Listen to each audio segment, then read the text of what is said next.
వాస్తవ్యులు, ప్రజాపంత నాయకులే. అయితే మోసపు మాటలకు విని నిజంగా విప్లవోద్యమంలో అందరు ఐక్యంగా ఉన్నటువంటి స్థితిని గమనించినటువంటి వాళ్ళు స్నేహంతోనే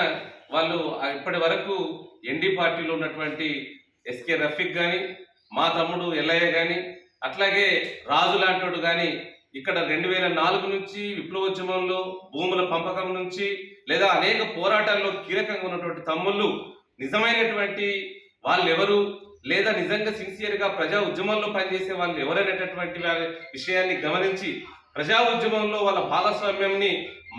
ఉండాలనేటటువంటి దాంతో వాళ్ళు గ్రహించినటువంటి తమ్ముళ్ళు ఈరోజు మాస్టర్ ప్రజాపందాలో మరోసారి తిరిగి ఆ మాతృ సంస్థకి, మాతృ పార్టీకి రావటాన్ని మేము స్వాగతిస్తున్నాం, విప్లవ స్వాగతం పలుకుతున్నాం. ఆ కామ్రేడ్స్ని మేము గుండెల్లో దాచుకొని ప్రజా ఉద్యమానికి వాడుకోవటానికి, ఆ నిర్మాణంలో వాళ్ళని భాగస్వామ్యం చేయడానికి, ఆ గ్రామంలో క్రియాశీలకంగా పనిచేస్తారని ఆశిస్తూ ఆ తమ్ములకు విప్లవ స్వాగతం తెలియజేస్తున్నాం.